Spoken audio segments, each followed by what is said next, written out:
Spotify. He gives advice to artists. And in his own way, he is an artist. He does so much more. I'm honored to have him on the show. I'm probably gonna say his name wrong because he just told me and I forgot. I know it's Cruzer Urameshi. Yeah, yeah, you're a Oh, mess. Yep, you got it. You got it. I got it. How you doing today, my brother? Man, I'm kicking it, man. I'm up, you know what I'm saying? I'm happy, you know what I'm saying? It's a cool day, man. So we rocking and rolling, man. How about yourself, player? I can't complain. I can't complain. Just did my sports show this morning. Now we got an interview here. That's always a great day when people who aren't where I am like find me and they want to come on the show because this show started really as a leeway for local artists near me. But as I start to advance and start to really grow the craft, I've had people from all over. So it's really humbling. I take a lot of pride in this podcast and the work that I do. So I appreciate you reaching out and wanting to come on and have an interview. Of course, man. I love seeing people grind and like when I see pods that have that align the things that I'm in or to help other people grow, I'm always down to help out. And I know my story and many things that I've done can help not only just other people out there that was in my situation, also help people prevent themselves being in these situations or just to give outlet and with my influence that I do have help bring more audiences to you, to your platform as well. So it's all equal and equal parties for everybody, you know what I mean? Absolutely, absolutely. It's all about working together, working hand in hand. You Mhm. know, so we are live streaming this, but just so you know, this episode will air again on our network this Thursday. I Yeah. believe is the date that we set. So it'll air again on our network this Thursday, 7 p.m. Eastern time. So to make sure I put that Yeah. in there. You'd be like, wait a minute, it ain't there. Like, Say less, but we say will get all less. that information. So I'm gonna hop right into it, man. Where were you originally from? I'm from Columbus, Georgia. For those that don't know, that is 4 hours south of Atlanta. And I moved around my whole life. I grew up in Atlanta. I started making music at 16, but I lived in 5 states currently, Wow. six. Yeah, so I moved around quite a bit. But I'm originally born and raised in Georgia, lived in Alabama, lived in Arkansas. So I bounced around and after I graduated, like a week after I graduated high school, moved out to the West Coast for 5 years. And then at the end of 2020, when things still shut down, I was already traveling for music, but I was just like, let's just go into it. But I'm from Georgia, man, born and raised. I ain't been out on the West Coast about 10 years, and I ain't let the whole West Coast change me. You know what I mean? Yeah, yeah, absolutely. And it's different from the South to there. The food, the weather, the Oh man, experiences, the facts. time. Yeah, the time, everything. You hit the first point in the head was the food, man. The food is totally different out here. And I've never been out west. I've been down south. I got family in Tennessee and Memphis, so I've been to some southern parts. And Okay, I'm here in New York, so you know. where? But west, I've never gone. I will get there one day. I Oh, will it's get cool there. out here. The West is cool. It's a lot more laid back and chilled out for the most part. East Coast, because I've been out, the first East I've been was Massachusetts, and South my homies out there to say some studios um Okay. out there. And that's like the furthest north I've ever been. And like being out East Coast is it's different, man. It's more faster pace. Which is I'm cool with it though, you know what I'm saying? Yeah. But it's more faster pace. West Coast is more like laid back, chilled out. You know what I mean? Everybody, for the most part, they like to wind it in by like 1 a.m. on a Saturday. So, Oh man, that's early. yeah, right. You come to New York, it's like 4 a.m. People trying to wind down. Right, man. They don't sleep over there out East Coast. That's one thing I will say. It's like you get a nap, you get a power nap for 30 minutes, maybe an hour. After that, hey, we gotta go. Let's go. We're moving along here, you know? Right. So growing up, you said you moved around a lot. Um, Hmm. so you really weren't in one location. What Right. was your family like though? Like your parents, any siblings? Yeah, I got siblings. I'm the middle of five kids, so I'm child number Okay, three. So like my second brother, he's 4 years older than me, and my younger brother is 4 years. I'm 4 years older than him, so I'm literally like can't be no more middle child than that. You know what I'm saying? no, So no, right, it's so crazy. And then like it was just my mom and all. You know, my mom she grew up single mom, raised five kids. She did the best she could. You know what I mean? And God like bless. we always moved around, right? And you know, it's strange. It's like when they're growing up as a kid, you kind of like in a situation because I went to five high schools, two middle schools, I think Mm, 13 or 14 elementary schools. You know what I'm saying? So it's like it's weird in so- the moment you don't realize it. You know what I'm saying? And like when I got older, it helped me be so open-minded because I've seen so many different experiences. I've seen how people move and operate. So right. it was definitely a unique experience to say the least. And like while I didn't understand it at the time, but as I got older, I will say like at times I'll catch myself in a moment of reflection and being like, dang, like I'm kind of aware of certain things that you already don't know. And my decision making helped out a lot too, because when you're younger and you have to make certain decisions that can impact your day, I learned the effects of consequences, both positively and negatively, off of choices I made early on. So as I got older, I was able to see the bigger picture a lot faster than many of my peers. Mm. And that's due to just moving around and not being in one place. And Yeah, also it has you get an understanding for sometimes things aren't, you may not know the reason why something's happening, but you can see or feel rather something's wrong yeah, or something's not right, going the way it needs to go. So those kind of, I always believe that the experiences we go through when we're younger set us up for something far larger when we get older. right. And and if you don't go through those things and you ignore those things, it's going to be like, well, I didn't know this, but Mhm. something tried to teach you it. Everything Right, happens for a reason. Everything happens, there's a purpose and a reason behind everything, and we right. can't fight that at times. We just have to go through it. Ain't that the truth, man? Ain't that the truth? It's an unfortunate truth, but it is the truth. Right. So I see Star Fox in the back. So the Yes, next sir. question will kind of lead me there. What were some of your interests and hobbies as you were growing up? Gaming and reading comic books was my two of my things. What else I used to rock with? Playing sports was my thing. I played track. I ran track. I played rugby for a little bit too. And overall, growing up as hobbies, I watch sports. I'm huge on the NBA.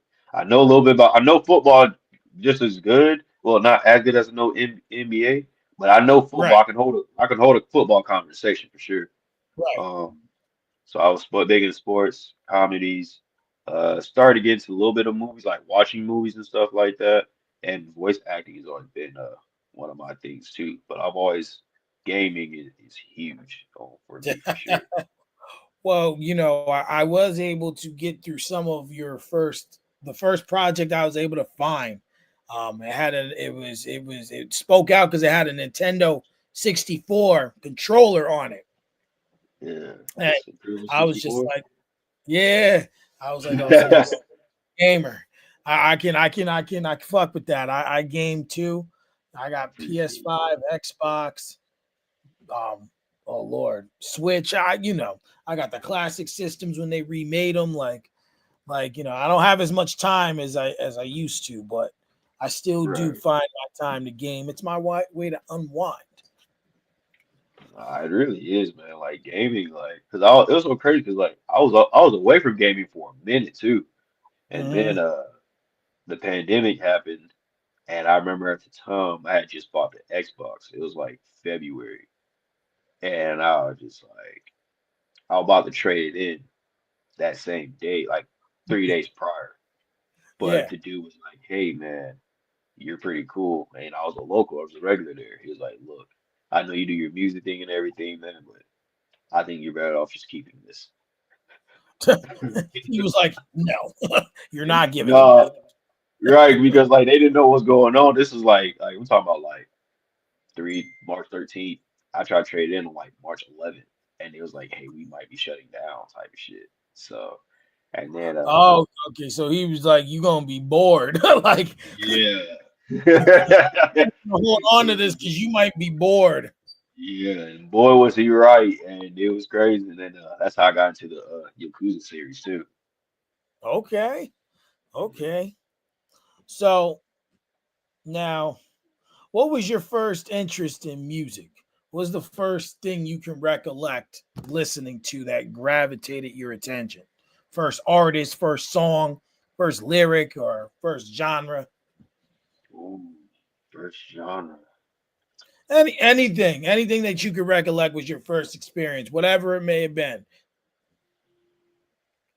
You know, the thing is, when you grow up in Atlanta, though, it's like it's just there.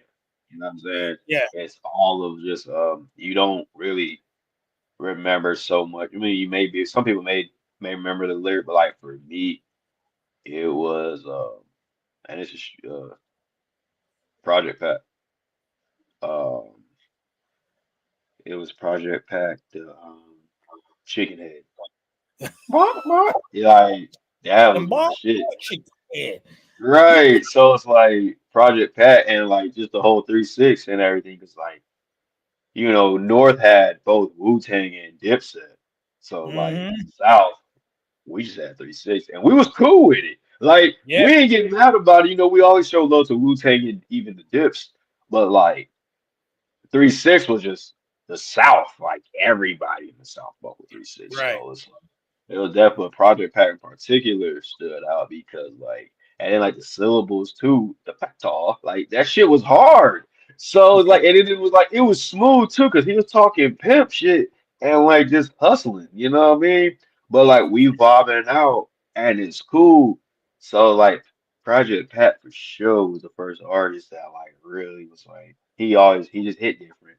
And then Hustle and Fly, like just always just as a kid, like yeah, Outcast too, definitely, but like them three Hmm. six videos, like every day when I used to get home from school, it was always a 3-6 Mafia music video on like my t television. Every like when I'm doing homework from school, a 3-6 Mafia music video coming on. And then like when we're about to have dinner, a 3-6 Three six. Mafia videos on out at 106 in Park, one of the artists. So it's like that shit was huge to me. So 3-6 definitely in Project Pat too. So those are my that was probably the introduction right there for sure. And not to mention 3 6 Mafia and UGK are probably two of the greatest groups ever. And I don't listen to much Southern music because a lot of it's very, for me, let me not Yeah. say in general. For me, I just don't hear it. I don't see it. It's just not for me. But there are certain Right. artists that stand out. Yeah. Like you said, Outkast. J. Cole's from the South. Technically, Ludacris is from the South. Yeah. Um, you know, I love Ti, Young Jeezy. So there are Mhm. artists that hit, but then there's some like you're like, whoa, bro, wait a minute, wait, that's not the lane I like to go. Right. No, I get it. So I get it. I, I also like to play a game on this show. It's called Honest Picks. For So sure. I'm gonna give you two things, and you just got to pick between them. You have two All right. categories: Okay. hip hop producers and hip hop artists. So Yeah. pretty much, you just tell me which one you like based on personal preference. There's no real criteria or anything like that. Okay. Bet. Bet. The first one is Doctor, and this is the producer category. So this is just as a producer. Okay. Bet. Bet. Dr. Dre or Timberland? Drake. Okay, okay. Kanye or Pharrell? For real. Jay Dilla or Just Blaze? J Dilla. Swiss Beats or Manny Fresh? Manny Fresh. Ninth Wonder or Scott Storch?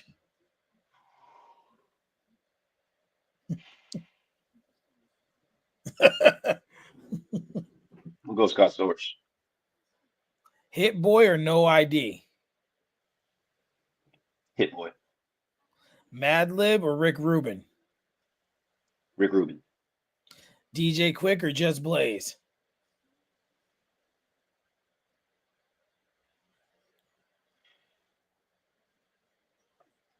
I'm gonna say quick. That was hard because yeah, I'm gonna say quick. I'm gonna go quick. Last one on this category is Q-Tip or DJ Premier? DJ Premier. All right, and now for the hip hop category. This is just as an artist, whichever one you like more. Tupac or DMX? DMX. Biggie Smalls or Kendrick Lamar?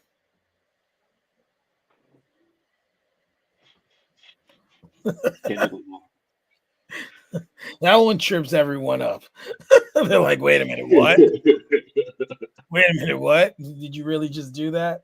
See, I'm not really a fan of either artist. So that's why I put them together. And then, Respect. some people throws me off. They're like, yeah, like now Kendrick Lamar, it don't really throw me off as much as it used to. But Right. Jay-Z or Busta Rhymes? Busta Rhymes. Rakim or KRS-One? Rakim. Nas or Nas or Kanye West? Nas. Talib Kweli or Mos Def? I'm gonna go Quali. Redman or Method Man? Oh man, I'm gonna say neither. That's You, tough. Both are equal, but both are super you say equal. both. I'm You saying say both on both. that one. I know we don't You say like doing that, but I'm gonna say both on that one, man, because that's tough. I can't pick between those two. Like listen, I I've can't. had people come on this show ready to kill me over some of the ones I've picked. Like I had one friend on here. We're going back and forth doing the game, and like there's someone in the comments like losing their mind, and I'm like reading the comments. She goes, "You all right?" I'm like, "Yeah." This I said the person they're yelling at me in the comments. They're like, "Oh, that." She's like, "That's my mama." I was wondering what she was yelling at in the other room. I'm just like, That's oh. horrible. I was like, oh, okay, Right. okay. Common or Lupe Fiasco? Ooh. I'm gonna go Lupe. Okay, okay. Ti or Ludacris? Dang, cause they had a beef too. Oh man. Ludicrous. Black Thought or Andre 3000?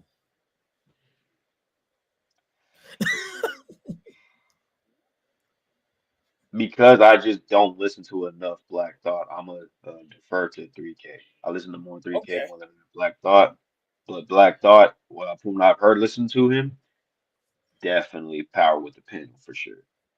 absolutely, absolutely. Outcast or A Tribe Called Quest? Outcast, De La Soul or EPMD?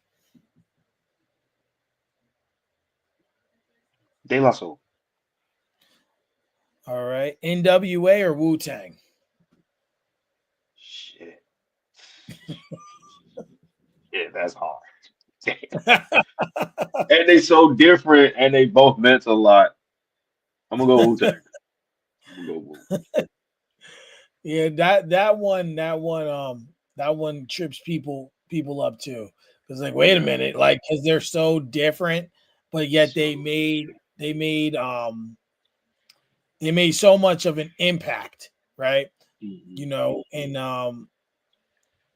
In in hip hop, you know, right, like you can't. How can you deny them, right? right. Still making an A impact to lot, this day too. exactly, exactly.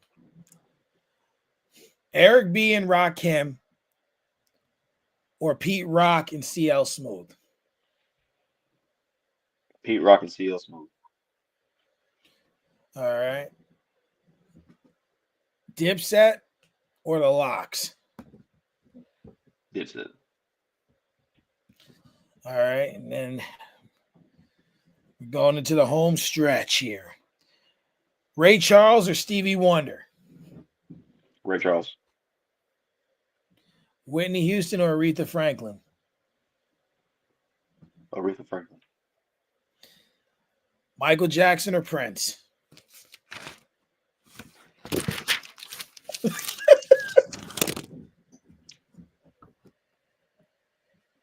But I'm gonna go Prince. You're going to go Prince. Wow. Yeah, You're one of the few that went Prince. go Prince. People hardly ever go Prince. Yeah, I'm Ever. gonna go Prince for sure. It's the only right Um, answer if you're not going to pick Michael Jackson. right. That's The how I only think it person. The is. only person. Like if there's anyone else other than Michael, because listen, I don't even let it be a conversation. Michael Jackson, the greatest artist ever. I don't debate it. It's just my opinion. There's no discussion. There's no fight. Oh yeah, But 1,000. if someone picks Prince, I'm not gonna say nothing. But anyone Right. other than that, then we're having a problem. I we're, feel that. I we're agree having a with discussion. you. I feel you. I feel So you said you started working on music at 16. that. Mhm. And it was that producing music, like or what form did you start working on it? Was it always producing, or was it something else that then led you to producing? It was producing at 16, but like my brothers at the time, they used to rap too in the garage and stuff like that when I was a little bit younger. Okay. And I was always around the music. Like even before they was rapping, like we was always around music living in Atlanta because everybody did music and I was able to see like the rise of like T.I., Gucci, Jeezy, Ludacris and everything like that because it's all right there in the backyard. Young Thug, even Yeah. to like now Thug, Rich Homie Quan, R.I.P. And all that. But I was always around music, but then when I started making beats, it was 16 and that's when it started. And I'm self-taught when it comes to music. No one sat down with me and was like, "Hey, bro, this is what you need to do." And at the time, YouTube wasn't around either. Right. So, with that being said, YouTube it wasn't what it is now. And I was like, and it was very hard to find YouTube tutorials in 2012, 2013. So I just was like, "Hey, I'm just going to just figure out what these buttons do and go from there." And Mm.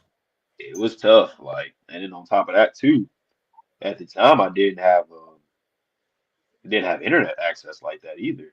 So when I started making beats, I had a flash drive to get FL Studio from my school computer. Oh man. So yeah, it was real tough. Like Yeah, it's almost as tough as I was watching an interview with Manny Fresh, and we know he's one of the most prolific beat makers. You could tell his beats from anyone else. right. Um, his beats are distinct. They got like a funky hip hop sound, right? Like it's Hmm. like it's like it's like to me, Manny Fresh's beats is like funk, jazz, like band music, and like hip hop, all Right. together. Hmm. And he was saying how a lot of those beats he made, the majority of was on one. I don't know what it's called, but it was one The 8-bit, machine. the 8-bit machine. Yep, and he said it had 8 beats, eight or nine sounds. I'm like, you made Yeah. beats off of Hmm. that? Yeah, So it yeah, sounds I knew exactly what he's talking about. I've seen those before and actually made a few beats off of that before. so so you actually can know. It sounds like you really had a similar upcoming with that because Yeah. you were limited on what you had to work with to get the beats made. Mhm. Yeah, and then like when I started making beats, like my first year, because I made my beats in FL Studio. So Hmm. when at the time when you had a demo version of FL Studio, you can only work on one beat at a time. and Oh, that's like what yeah, that was Fruit Looms, right? Or Fruity Looms? Fruity Loops, yeah, Fruity Loops, Yeah. and when you worked on the beats and everything, like on the demo, you couldn't like Mhm. exit out the studio, exit out that session. You had to like get the full version. So if you like walked away from your computer and if you turned it off, you lost that session. If you click exit out that beat, you lost that session until you got the full version. So my first year, I just focused on the demo, and that was my choice because I sold my first beat for $70 within 3 months of making beats to a Wow. substitute teacher. So it's like I could have bought the demo version then, like the full version then, Right. but in not doing so, I was like, it made me focus on one beat at a time and doing Mm, that for a whole year. And then once I got comfortable with it, and I started experimenting with like saving beats later, because like that's where like a lot of people who've been around me they always ask me how I make beats so fast. I just focus on one beat at a time. And I'm not a perfectionist to say because I don't seek, in my opinion, I feel like people who are perfectionists are trying to seek validation from others. People gonna not like your right. music regardless. So just get to the point to where like, and I didn't have no speakers like that either. So like I had like terrible ear candy headphones, and at one point my headphones broke. So I just focused on just making beats from my computer speakers because like Wow. that's how you get the real sound from it. So when I tell people I make beats without headphones, like I'm just looking at the listen to the computer monitors. So that was like my thing when it came to like beats, and this is all when I'm like still in high school and everything too. So by the time like my junior year come around, I done went through a lot of trials already and like experimenting and like I wasn't where I'm at now, obviously, but I had the work foundation there. And I thought, and to me, that was the most important part because I was like, if I can figure out the workflow of my work foundation, everything else is easier. I could figure out everything else. Right. Right. It's just about working. So you're saying that structuring of doing one beat really kept you on one beat because Hmm. now you pretty much it taught you to lock in, do the beat, and complete the beat. Hmm. Because you didn't have that option to not complete the beat. So now you've Right, trained your mind like, okay, you need a beat, I got it.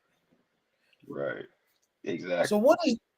what's your creative process like? Like, because listening to your beats, and I don't hear a lot of like sampled music. Maybe I'm wrong, but and Hmm. if it is sampled, I may not be familiar with the music you're utilizing. But it seems pretty original, a lot of it from the outside looking in. And it's kind of like I said, certain artists have their own, certain producers have like beats that don't sound like anyone else. Manny Fresh, Pharrell, and Timberland are the three that come to mind at first. Hmm. So, in that regard, I would put you in that echelon with them saying your beats don't sound like anyone else. I appreciate that. I appreciate that a lot, man. For real, that's a huge accomplishment, man. Like, and I rock with those three, especially Manny Fresh. Um, Absolutely. none of my stuff, I don't sample as much. Um, I think I've sampled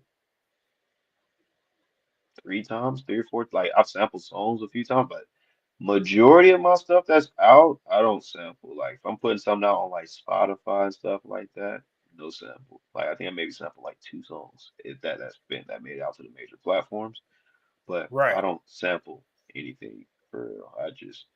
I prefer doing everything from scratch. No midis from others unless I know the producer directly. And even then, it's like I do everything like free-handed.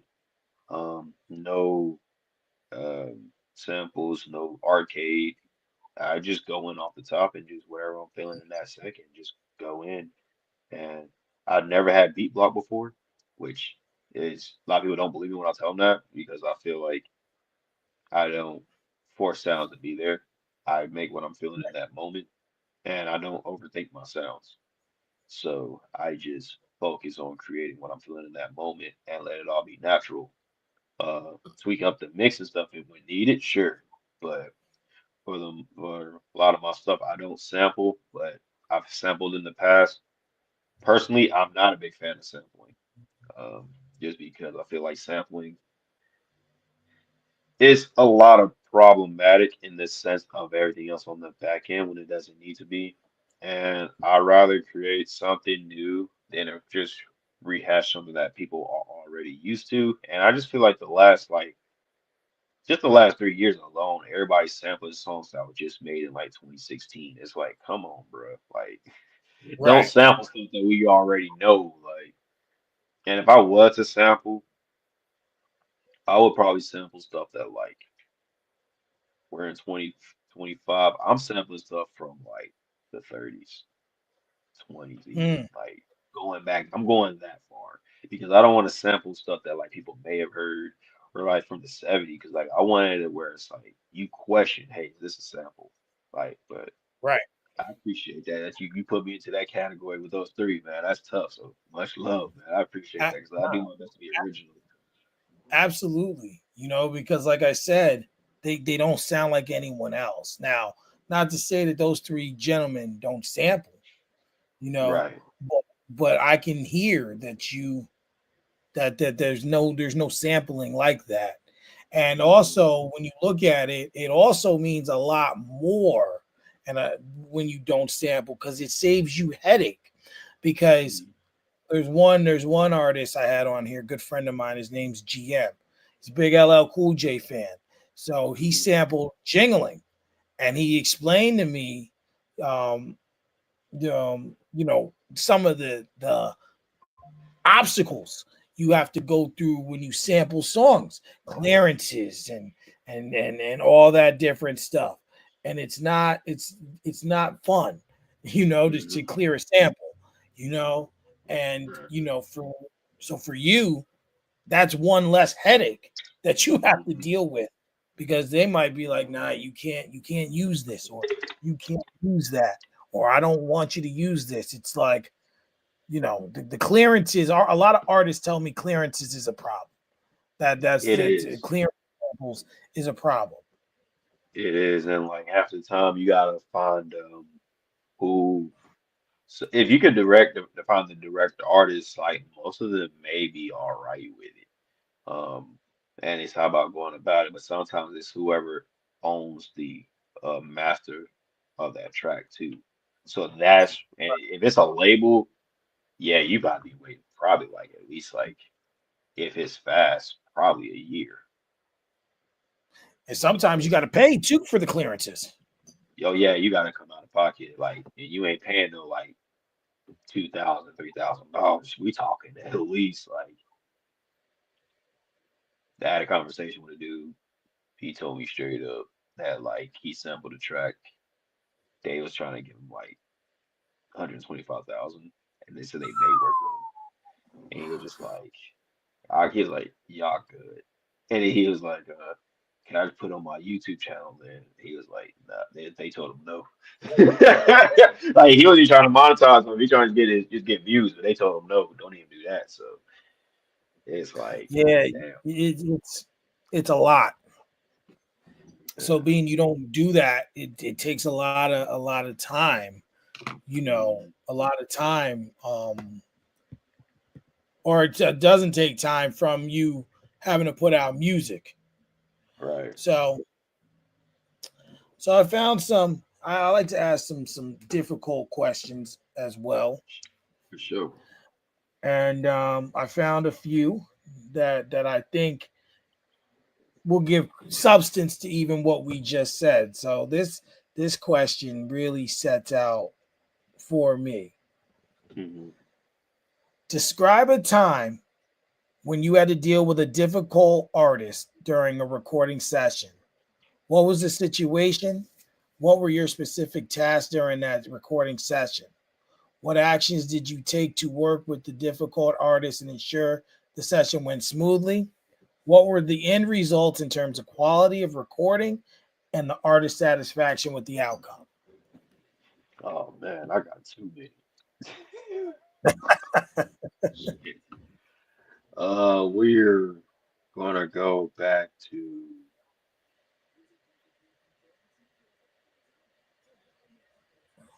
2019. Okay. Yeah, we'll use that time frame. In a studio session, and the artist himself was struggling with his bars. And Okay. it's a whole lot of people in the room too.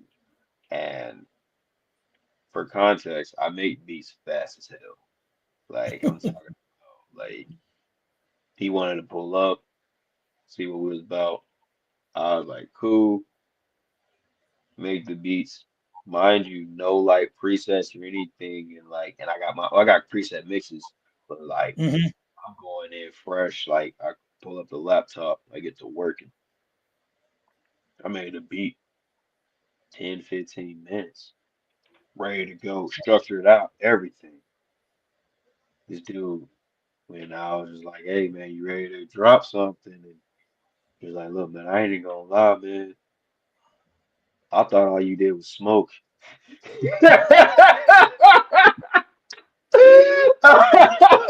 This is the funny part about it. People who know me, I never smoked before. I didn't have my first drink until I turned 21, so I don't even partake in any of that. So I'm like, Wow. wait, so you thought I was lying, bro? Like, what you trying to do? Because like you wanted to pay the session, he booked up half of it, right?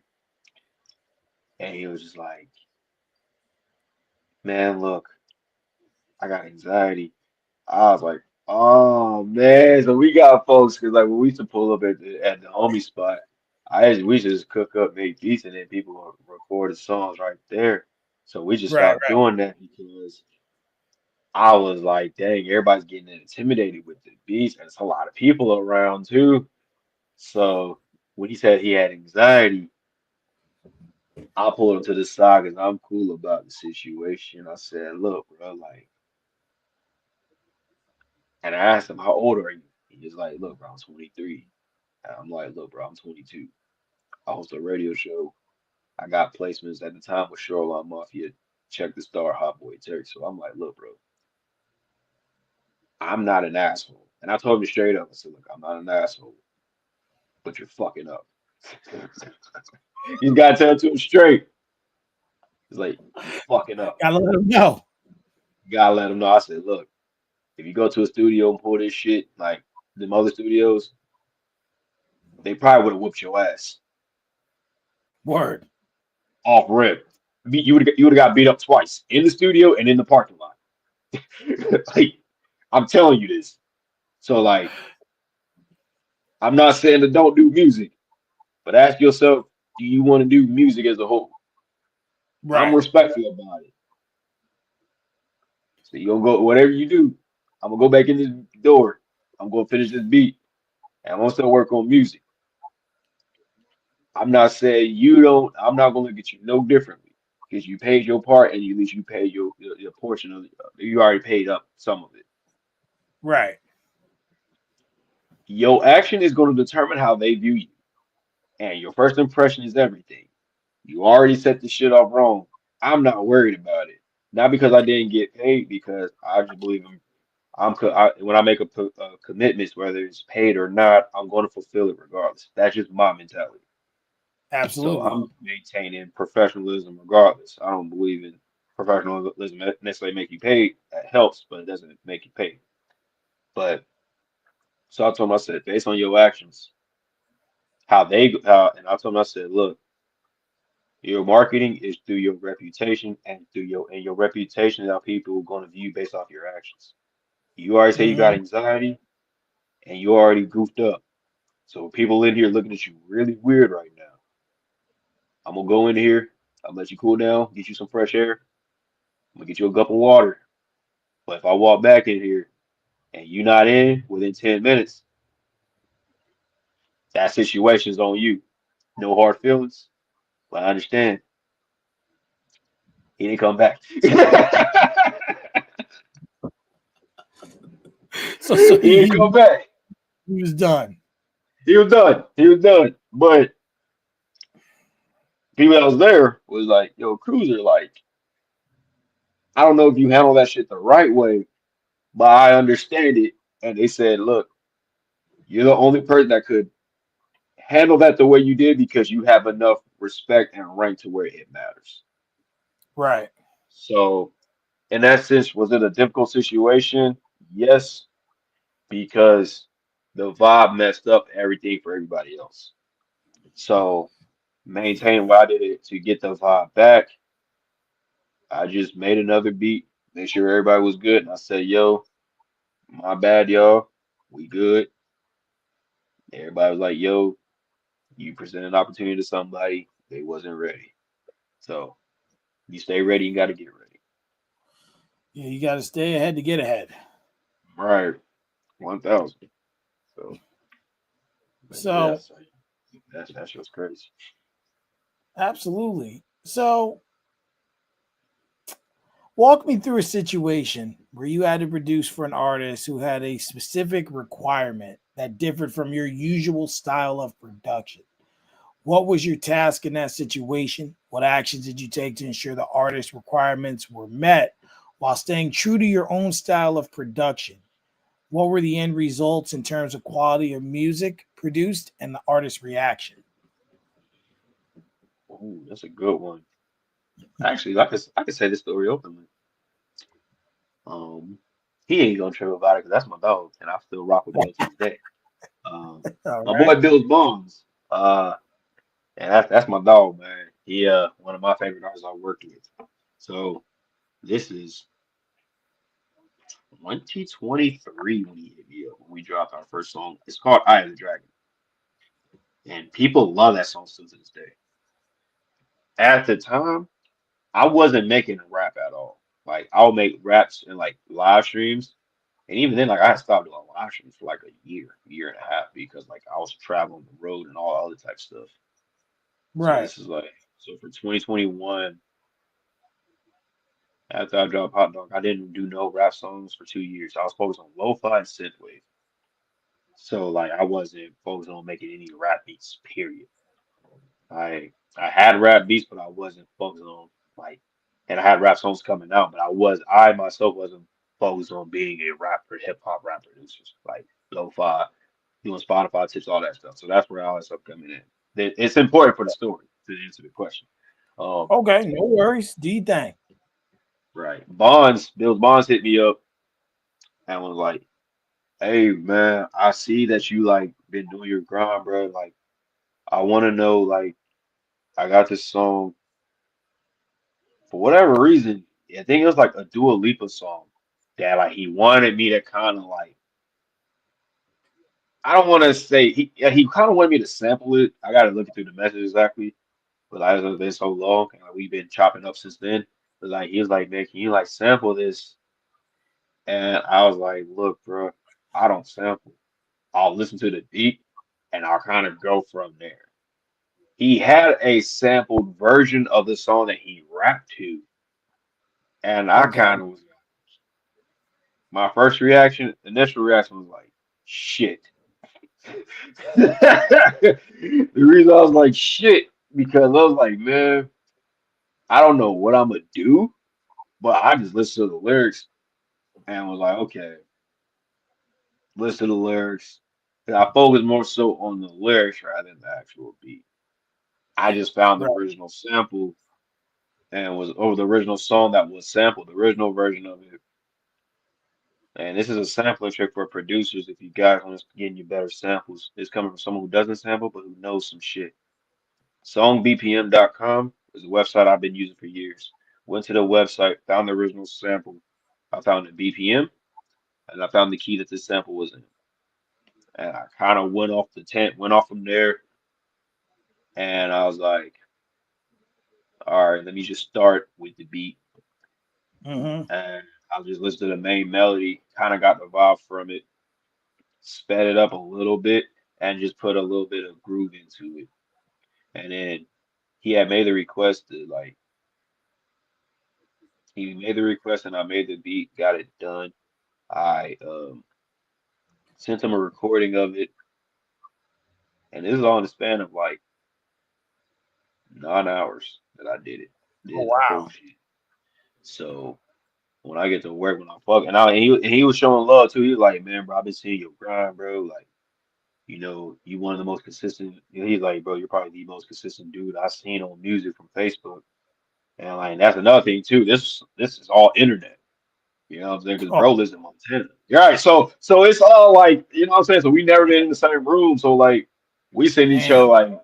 like voice memos and stuff like that. DMs and yeah. DMs and time zones and shit. You know what I'm saying? So we just like we catch each other. But like when I made the beat, I was like, because it was an initial beat. I made one.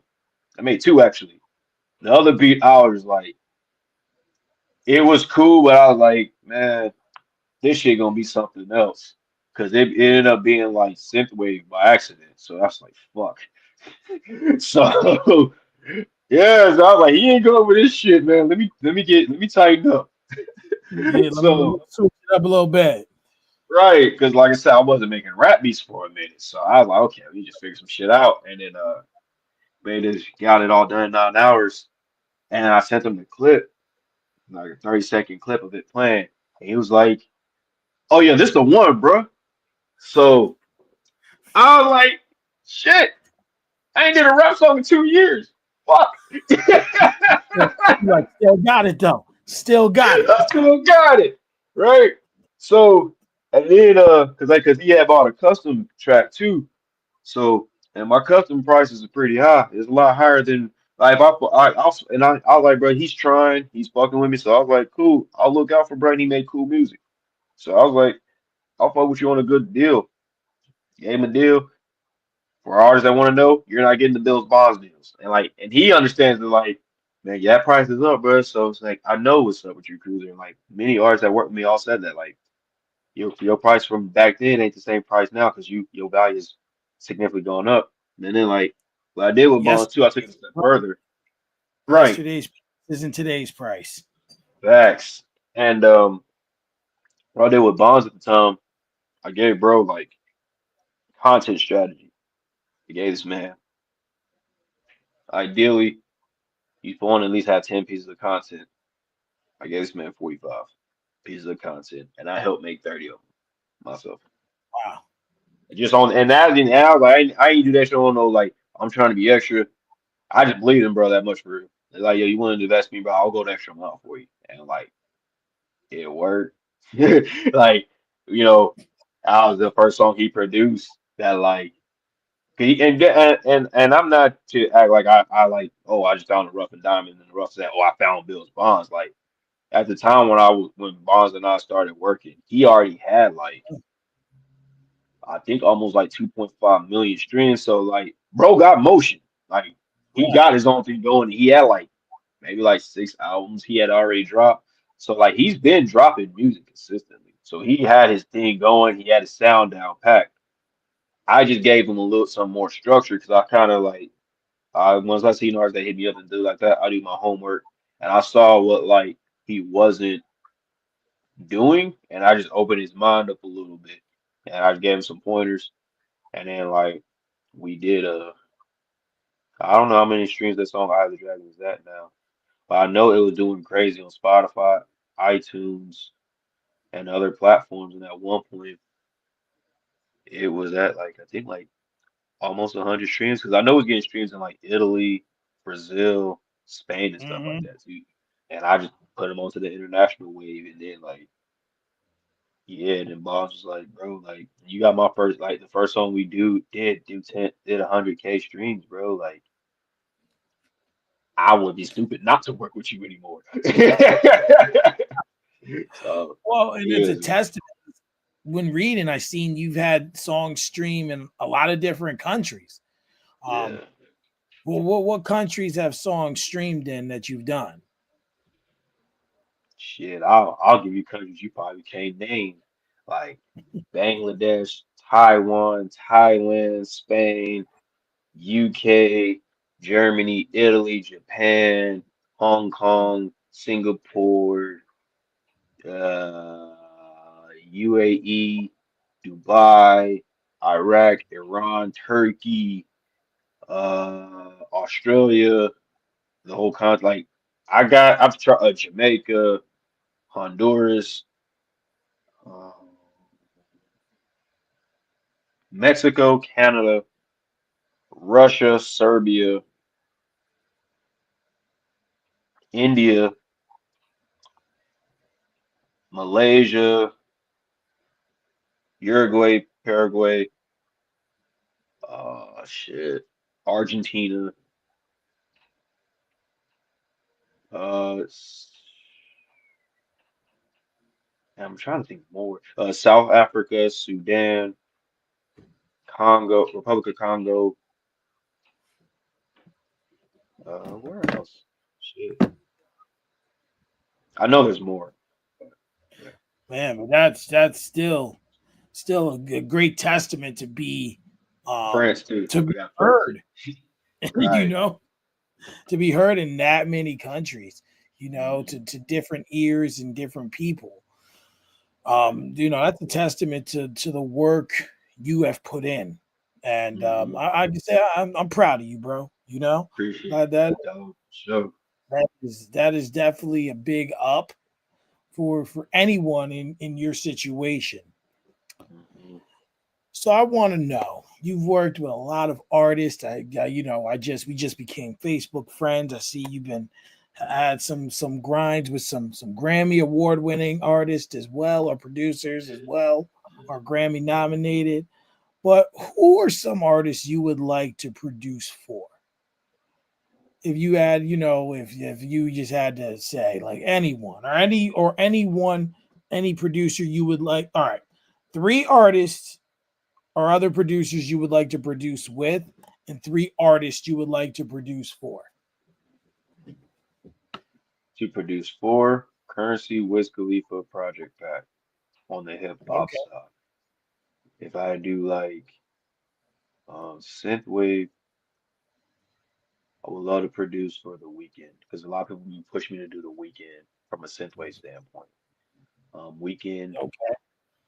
Lady Gaga, and I think she would be really great on one of my beats. Um, what's her Right, name? because she Glorilla, go ahead. Glorilla. I think Glorilla would be tough on one of my beats. Yeah, Glorilla, like gee, She would be tough she came out of nowhere last year with that album. I was like, wait a minute. right? And then Where prior to, go ahead. I was like, where'd you come from with this? Like you was there, but like, yo, you stepped up with that album. She did. She definitely did. And then, as far as like who I would like to produce with, Pierre Bourne, definitely. Um, Juicy J, and then third, because he don't get a lot enough respect and love, in my opinion. DJ Toomp, Mhm. he don't get enough Oh, respect, man. He's so fucking underrated, man. Like, because he was T.I.'s main producer for like his albums and stuff like that, and he produced a lot of the hits from stuff like that people that know of. He did a lot of that work, so I'm like, he don't get his due, to me. So that would probably be the three, just because like I can learn game from him and like them older producers, like the ones that still hold around, like especially like Juicy J.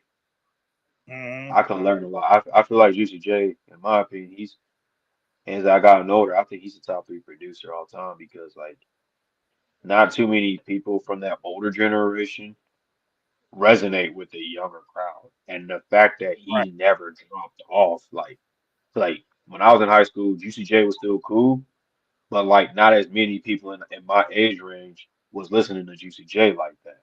But yet you got young kids who know who Juicy J is and shit like that. It's like in middle Mhm. school. So the fact that like he came out in the early 90s and transcended essentially like three generations of like artists and shit like that, and still make a huge impact. And like they fucking sample 3 6 Mafia all the time. Like, how can you not be? You can't be not top three of that. You know what I'm saying? Like, if everybody's sampling your shit, like you got to be top three, top five, no question. Like At most at least five. at most five. Like. Because everybody samples 3-6, and then, like when you look at Juicy J's catalog too, because he don't got because them older producers. That's one thing I don't like about the older producers, and it's not no slight on them. A lot of them didn't have tags, Yeah. so when you look at their catalog, you be like, "Yo, you produced this too?" Like shit. So yeah, man, Like, what those else? are right. Those would be my three, and then honorable mention for the producer too, Lex Luger. He Okay. he don't get enough respect either. Like that's one dude I would love to have a sit down with for real, and like, cause just because like he was probably like when I started making beats for real, like Lex Luger at the time it was Lex Luger, Manny Fresh, DJ Toon, and Southside when I started making Mm, beats. That's all this too, and Zaytoven too. But everybody else was like cool. Metro Boomin was still. This was before Metro Boomin was like where he is now. Like Metro was always in the background too. So it's like, but yeah, Lex Luger, mm. yeah, because like he don't get enough respect either. He's probably one of the most underrated producers because he made FL Studio respected alone. Yeah, and it's it's tough because a lot of producers also don't like to be in the spotlight. They kind of just like to sit back there, make the Yeah, beats, and a lot of the fans don't take the time to or take the wherewithal to put attention into how much goes in to making a song. Like people think there are people out there that think it's so easy to make a song. Hell no. There is yeah, so much that goes into making a song, like one song. So like, to make an album of songs, like right, yo, it is not easy.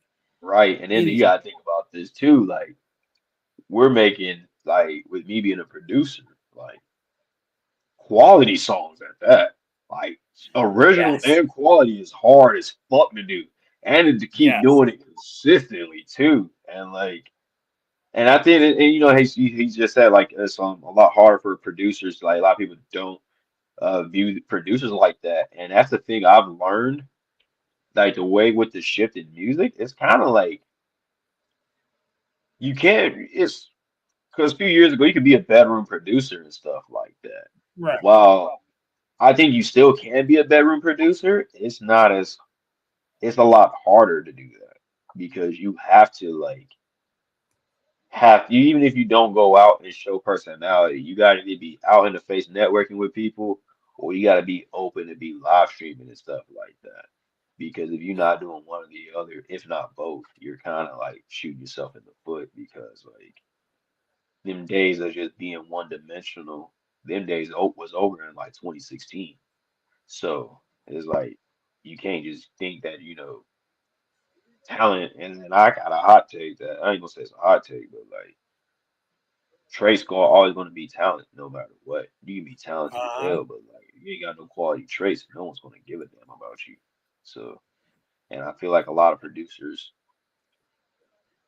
the producers I'm cool with, they understand that because they display a lot of those qualities compared to the producers that get mad and like, oh, da da da, like this artist ain't getting me nothing, and it's like it's a dynamic though, and I think more so now it's at least it's not so prominent in the lo-fi or like synthwave or ambient music spaces, but like in the hip hop spaces, a lot Right. of people have said over the years, I like the beat, and so most of the time they just listen to the instrumental, not necessarily to the producer. So, but I think it's starting to become like more like that now because a lot of people are getting tuned out of listening to like the same 808s. Like we get tired of hearing the spins 808, the fucking it's like it's more fucking 808s that's being used all the time. So shit getting old now. Exactly. And the thing is, too, people are getting tired of listening to the same stuff. And like you said before, that's why you don't sample music because it's you're just adding to the recycle pile, right? Right. You're utilizing something that's already been used. Now, sometimes it may fit your vision or it may fit, well, not really yours because you don't like to sample, but it might fit that artist's vision, like the story you told. And you may not really want to do that, but sometimes you kind of have to compromise. And you found a way to keep true to what you do, but also give that artist what he had wanted. Hmm. So it's not easy. It's not easy. But you saying that brings me to your channel. You got a YouTube channel, and you utilize Spotify to give artists advice. Hmm. Um, what got you into that lane to want to start giving out advice to artists, and how has that helped artists, and have any of those artists came to work with you? Oh, how's that helped artists and how they came to me? That was the last question of the last part of the question. Like, have any of the artists who have listened to that on Spotify, have they come to work with you on music? Yes. So to answer, okay, got it. So like the reason why I started doing the Spotify stuff was because it was getting to that point with my music to where like while I was working with artists, a lot of them was telling me like, Cruzer, we like your beats. We don't necessarily like some. We like some of the songs your artists do, but like we like your beats. So I was just Hmm. like, all right, well, streaming income, and I'm a producer, and from what I've been told over the years, I have fan. I've had legit. And I can say this too. I have legitimate fans as a producer, and as a music producer, that's very hard to get. Like it's hard getting fans in general, much less as a Absolutely. music producer. It's harder to get fans because we don't have catchy wordplay to get people to rock with us. So we got to get people to rock with us off of personality and strength. So Right. I started putting out songs because I was having a lot of rap songs that wasn't going nowhere, and dudes didn't know how to market, and everybody was like, "I'll give people quality ideas," and everybody was like, "Well, I want to do it, Cruiser." I'm like, "Dude, I'm making money off my shit. You don't want to listen to me? Fuck it, I don't care. Figure it out." Like, Word. it's like I got placements, bro. You don't. I'm more quote unquote industry, music industry than some of these motherfuckers, but whatever. Mhm. Listen to the motherfucker with 30,000 followers. I guess. Go ahead. I started putting out the music, and it's so funny because like because I started releasing music basically into 2019, like October, like November 2019, December. So it's like Right. really the tail end 2019. So my first full year of Spotify was technically 2020. My first year of Spotify did 135,000 streams, and Still like, and I good. wasn't even drop right. I wasn't even dropping like on a consistent schedule or nothing. I'm just putting random shit out, Right. and but my first Spotify follower was I was at like 700 followers my first year, and like on Spotify followers is dumb hard. So I started figuring out how to grow Spotify, and I was like, yo, this shit's not. If you have an idea on what your end goal is, Spotify is not Hmm. a hard platform to utilize it. And I just saw that everything that was like marketing and these bullshit marketers was like, oh, running scams and stuff like that. They only focus on Spotify. So I was like, you know what? I have my own music, and a lot of the stuff I did was free.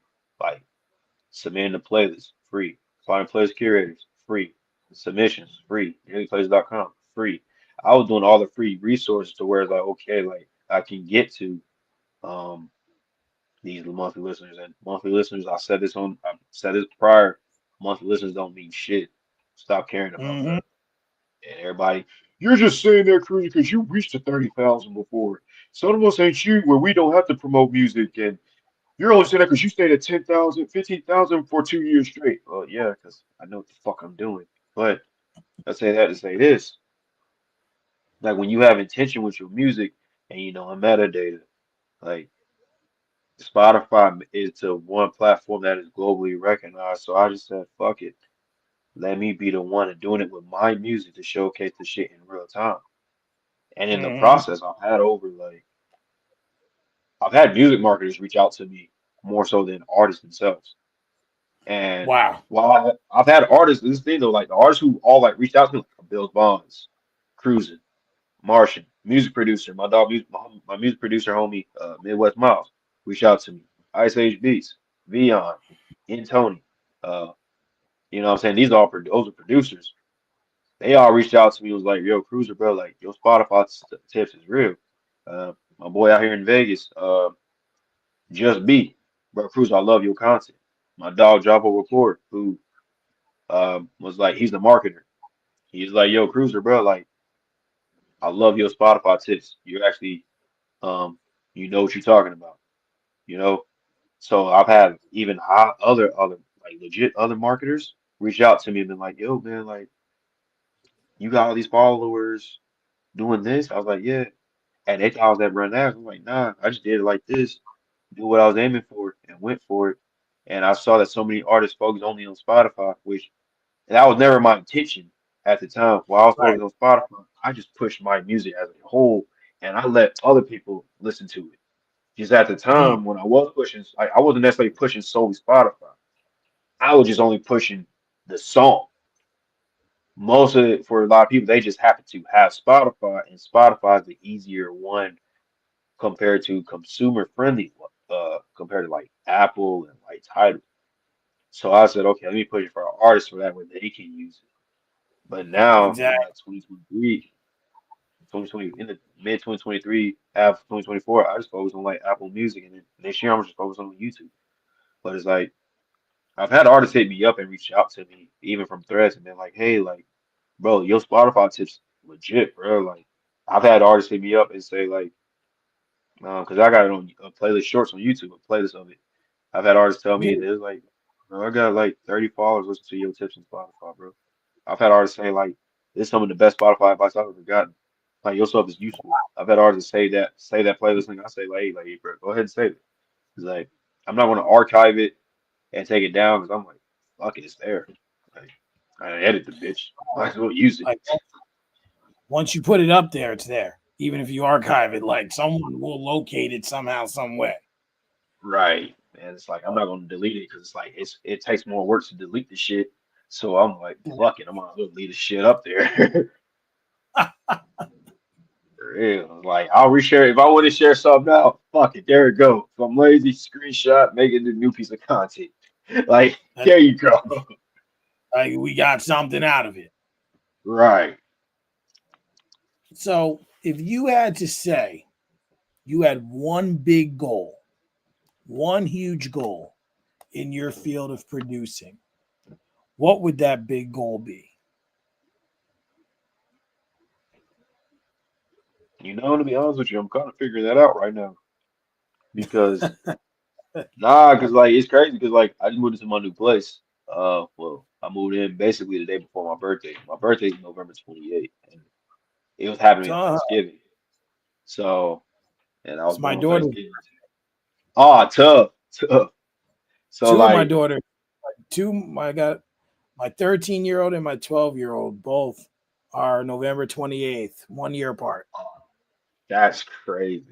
That's tough. But It's like, wild, right? right, super wild. But like, the reason why I say like I don't have necessarily a big goal right now is because when I acquired this place. Music covered um, my security deposit and it covered my first 3 months of rent. Wow. So it's kind of like, what is the next big goal? And even now, even then, like music, like has been covering me financially since at least I started selling my shirts in 2020. Started selling wristbands and bracelets on like projects and stuff like that. I need to make more of these. These are the SS Explorer bracelets. I'm going to Okay. make more for Adult Swim, but like music has been covering bills since at least like 2020 when I was selling my own t-shirts and everything like that. So like I was pushing shirts, so it's like financially music been covering bills since 2021 into 2020. And then from selling beats to streamers and stuff like that, got the crib, paid the first 3 months of rent. And you understand this from moving, like and my mom, she had told me this when I moved into my place. Like, cause I after I moved, got to move in. I flew out the next not even the next day, like 4 hours later, I flew out the state. Wow. Like I went to Oregon to go kick it with some other family for my birthday and Thanksgiving. But Yeah. when I came back and I had already had electricity on, Wi-Fi on, and I had a bed when I moved in on day one. And like as you move, people understand like you might not have a mattress, you might not have a TV, you might not have Wi-Fi on. So like the fact that I had a bed, running water, electricity on day one when I moved in and set up with a mattress full, like, you know, off the ground too. You know what I'm saying? So it's like I did that all with music money. And it's Mm. it's like, I'm doing that. Like social media checks, pay bills. Like I was like, okay, I cover rent and music is covering the bills and most likely for this term at least music gonna cover every bill in this house for till the end of my lease at least. So Wow. it's like when it comes to answering the question, what's the next big goal? It's like now it's like the fact that I'm able to do that, coming up where I work, like, it was tough, Right. especially everything I'm going through for moving around, moving across the country. It's like everything's full circle. So it's like now the next goal is just like help other people who want to work achieve it. Maybe like a sophomore getting a plaque, a Mm. gold record, and even that's Mm. kind of like I'm already having the success with it. Without it, all they're just gonna do is just make people, oh, let's do something. And it's like I've been around the music industry long enough, and I'm still under 30, so it's kind of like I'm cool off of that bullshit. It's like if I want to get signed, I could. I know A&R reps.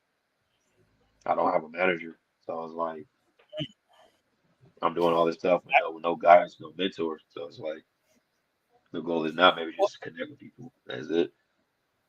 I mean, once again, if it ain't broke, don't fix it. I mean, Right. for you to have the wherewithal to do all that. Now, if you were saying to me, I want more, right? Like it seems like you're content right now, like in a Yeah. sense, you know? So if you were saying you want more, maybe those are then some avenues you want to go down and get that manager or get this or get that. But it Mhm. seems like you right now, had you sit in your skin and where you're at in your career and in your life, that you're pretty comfortable for now. You just want to make sure that that's going to stay where it is before you start, doing Mhm. some moves that could alter your life. But to be able to have that dream of yours of making music and pay the bills, if you are already if you are already doing what you love, you ain't working, Right. you know? 1,000 and some facts. And like maybe goals or like maybe dive more into like sync stuff like that, which that's more of a skill set that I need to learn how to make sync beats better. But that's like Hmm. little tangible stuff like that. And where I'm focusing on now, I just want to help other people who I know I can like build with and like, hey bro, like I'm here. Like, what you trying to do? Like, cause these motherfuckers, you ain't, all the shit you going I can provide you more information than YouTube videos. Yeah, So it's like, right. what you trying to do? Like what we talking about here? What we talking about?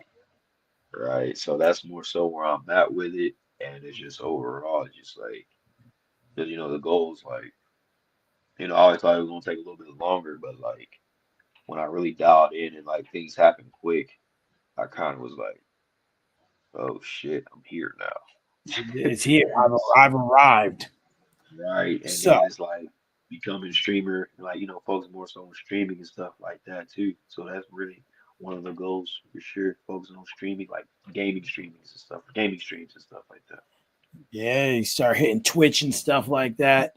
You can make Oh, I'm money. already, I'm already on, I've been affiliate. When I started my Twitch, it took me 3 weeks to get an affiliate. Well, Oh 6 weeks. dang. It took me 6 weeks to get affiliate. No, my bad. Not three. It took me Oh, 6 weeks to get affiliate. But still, though, like from talking to Twitch streamers, everybody like, man, I've been streaming for 2 years and I'm not affiliate. I'm like, oh, oh like, no. oh, sorry, bro. Like, my bad. Right. Right. I feel bad. And I'm like, when I was talking to a few Twitch streamers, I was like, man, it took me like 6 weeks to become an affiliate. That's like 6 weeks. What the fuck you do, man? I was like, well, I helped out do music, bro. It had a name prior, but Yeah, I talked to some Twitch streamers and they've had like 400 or 500 followers, and I'm like, you ain't hit affiliate yet, bro. I got affiliate before I hit 100 followers. Like, Exactly. Like, well, people, it's different for everyone and everything that sure, you do, you know? right. So as I get to the end here, I end the show on two different things. The Okay. first thing or the second thing is a positive ending message, something positive, uplifting that you say to the audience. But the other thing that I started doing this season is tell the audience something about you that they don't know. It don't have to be nothing crazy. You could tell me you like to put mayonnaise in your Pepsi, like something weird. It can be weird. It could be. Mayonnaise in the you put mayonnaise in the Pepsi, you need to go to prison. Like, the hell? That's oh, that's hilarious. One thing Man, about me, mayonnaise in the Pepsi, yo, that is crazy. Stay away from me if you do that, please. No. Oh man, now I'm about to look at motherfuckers who got Pepsi and mayonnaise in their fridge different. Like, the fuck you doing?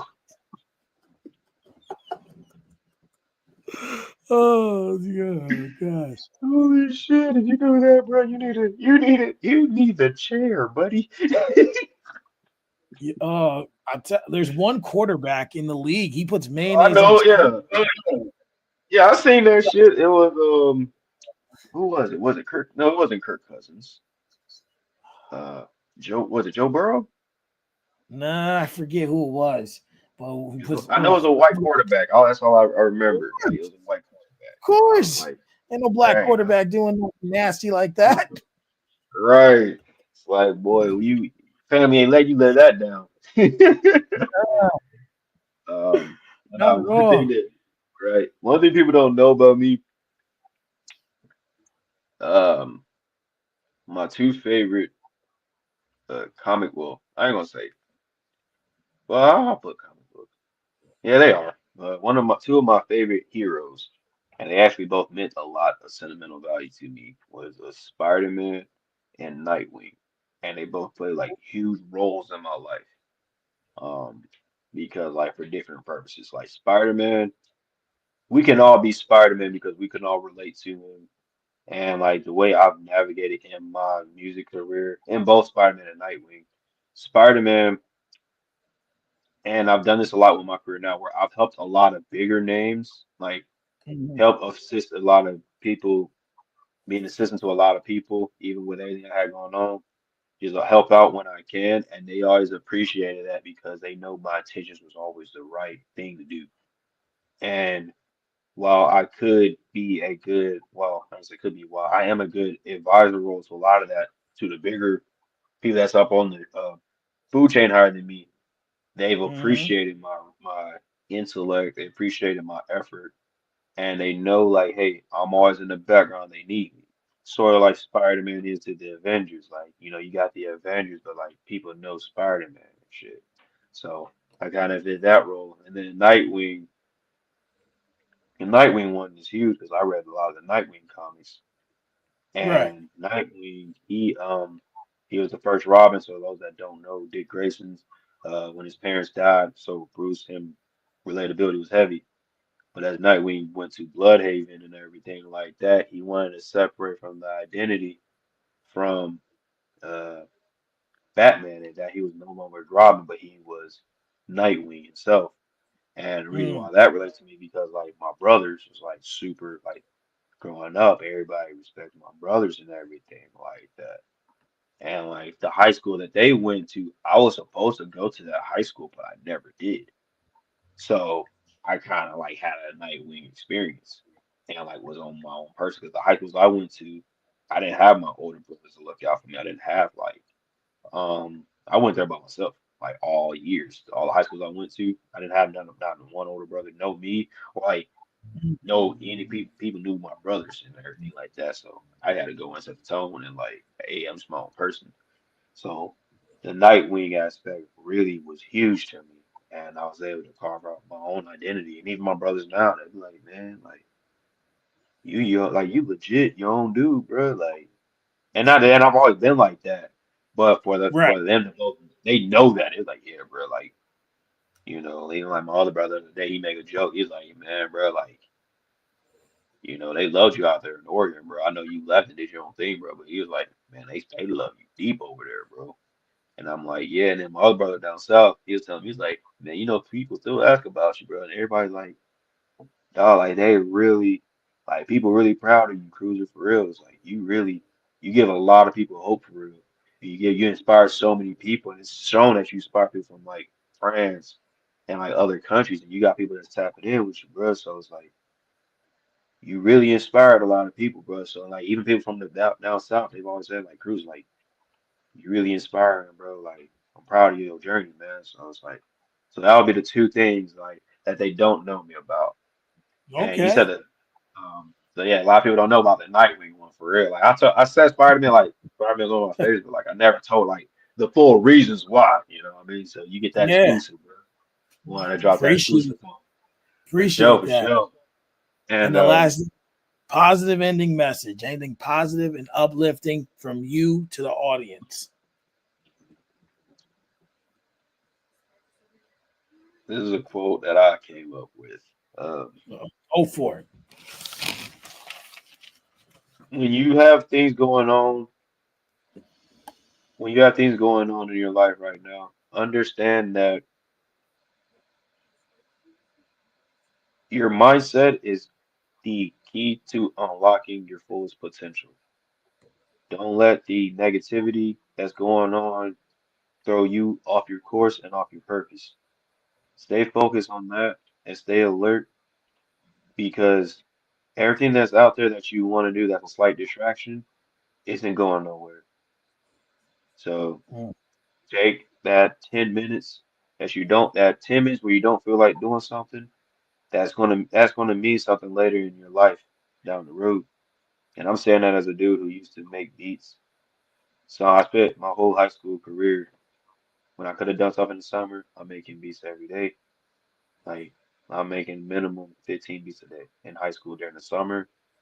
During the week, I'm making maybe like 5 to 8 beats per day during mm, high school time. So take that one, maybe 10 minutes, 15 minutes if you can, even an hour. Just focus on that, and it will unlock your mindset. Because peace of mind is priceless, and when you have a peace of mind, you're not as stressed out. And that's just coming from me, and that's how I look at it. So peace of mind, unlocking the peace of mind, what you do, everything else is smooth for you. mm. I can't say that any better, man. That was deep. I like that though. We're gonna have to Appreciate clip it. that one up. Yes, sir. I appreciate you coming on. Like I said, it took a while, but hopefully you'll be back on the show down the road. Oh, I will be. And you talk sports, bro. Shoot, if you want to do a sports segment in the future, I will jump on, bro. Playoffs right around the corner, so yeah, I could Oh, jump on. I know my sports, bro. all right, so I'll talk to the guys. If you want to come on and speak with us about sports next week, maybe on Sunday, but we do that. Well, next Sunday's we got it's gonna be 12 or 1 o'clock here. Um, Okay. so, but I'll keep you posted on that. And if you want to come on through. You can definitely chop it up with me and the guys on the sports. Definitely. Yeah, yeah, I can do that, man. I know my sports, man. Yeah, I know my ball pretty well, man. So I'm hip, bro. I know what's going on. So yeah, Yeah, I'm hip. we just we're going into being NBA heavy now with the playoffs coming and everything coming up with that. That's really what we're talking about. There are some NFL topics, but it's starting to get NBA heavy. Today was NFL heavy due to free agency, but Right. we definitely going to be chopping it up on the NBA tip. Hell yeah, oh yeah, I definitely know my NBA for sure, man. So I know my shit, man. So I'm ready. You know, I could squeeze in next Sunday for sure. I can squeeze in next All Sunday. right. Talk it over with the guys and I'll shoot you a message and we'll make it happen. Big bet, man. Appreciate you for having me on the platform, dog. It was a Of huge course. honor, man. Oh Huge no, honor. appreciate you. You know, it took a while, but we got it. We got it. Right, We got here right. and we're here. And I want to thank everyone who tuned in now. This episode will premiere this week on the COC network. Should be Thursday, 7 p.m. That's what we're aiming for. So please follow this man.